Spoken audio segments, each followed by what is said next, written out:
ఆదిలాబాద్ బంద్ నేపథ్యంలో ఎక్కడికక్కడ అరెస్టులు కొనసాగుతున్నాయి. మాజీ మంత్రి జోగురామన్ను అరెస్ట్ చేసి స్టేషన్కి తరలించారు. ఈరోజు బంద్కు పిలుపునిచ్చారు. విడతల వారీగా రాస్తారోకోలు, ఆందోళనలు, ధర్నాలు చేస్తున్నారు. బంద్ను కట్టడి చేస్తున్నారు. ఎక్కడికక్కడగా పోలీసులు అరెస్ట్ చేస్తున్నారు. ఎట్లా చూడొచ్చు ఈ చర్యను? మేము అదే చెప్తున్నాం. ఇది అన్నదాతల కొరకు ఒక శాంతియుతంగా ప్రజాస్వామ్య పద్ధతిలో ఈ కార్యక్రమాలు చేస్తుంటే మరి ప్రభుత్వాలు పోలీసులను పెట్టి పోలీసుల ద్వారా మమ్మల్ని అరెస్టులు చేస్తే ఇది సమంజసం కాదు. ఒక ప్రజాస్వామ్య పద్ధతిలో ఇది ఒక అప్రజాస్వామికం. దీన్ని మేము తీవ్రంగా ఖండిస్తున్నాం. ఇది కరెక్ట్ కూడా కాదు. ఇట్లా మీరు ఎందరిని అరెస్ట్ చేస్తారు?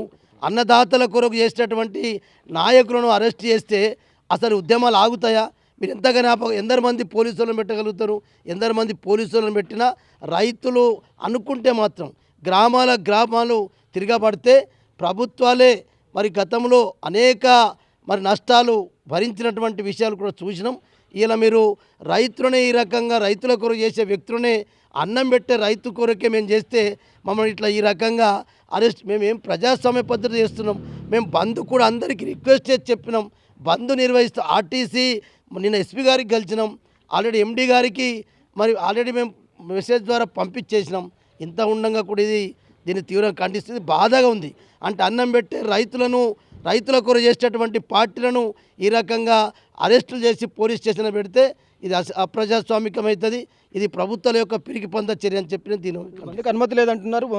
ముందస్తుగా అనుమతి తీసుకోలేదంటున్నారు. ప్రజా రవాణా వ్యవస్థకు ఎక్కడికక్కడ ఇబ్బందులు కలిగించే విధంగా ఆందోళన ఉధృతం జరిగే అవకాశం ఉందన్న నేపథ్యంలో అరెస్ట్ చేస్తున్నామంటున్నారు. ప్రజా రవాణాకు ఇబ్బంది అవుతుండొచ్చు. పబ్లిక్ ఎవరు? అందరం రైతులమే కదా. ఒకరికొకరు మేము ఆర్టీసీ కార్మికులకు సపోర్ట్ చేయలేదా? రేపు పోలీసు వాళ్ళ సమస్యలు ఉంటే సపోర్ట్ చేయమా? అన్నీ ఉంటాయి. కాబట్టి దయచేసి ఇట్లా చేయడం కరెక్ట్ కాదు. ప్రజలకు కూడా ఇబ్బంది పడ్డా రైతులే కదా. రైతులు అన్నం పెట్టకపోతే ఏ పోలీసు వాళ్ళు పనిచేస్తారు, ఏ కలెక్టర్ పనిచేస్తాడు, ఏ ఎస్పీ పనిచేస్తారని చెప్పి ఇది కరెక్ట్ కాదు.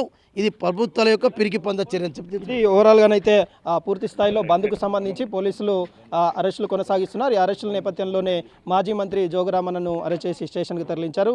బంద్కు అనుమతి లేదంటూ పోలీసులు చెప్తున్నారు. మరోవైపు అన్నదాతకు అండగా నిలిచేందుకే బీఆర్ఎస్ ఈ బంద్కు పిలుపునిచ్చింది. బంద్ ప్రశాంతంగా కొనసాగేలాగా చూడాలని చెప్తున్నారు. Camera person Praveen, Naresh TV 9, Adilabad.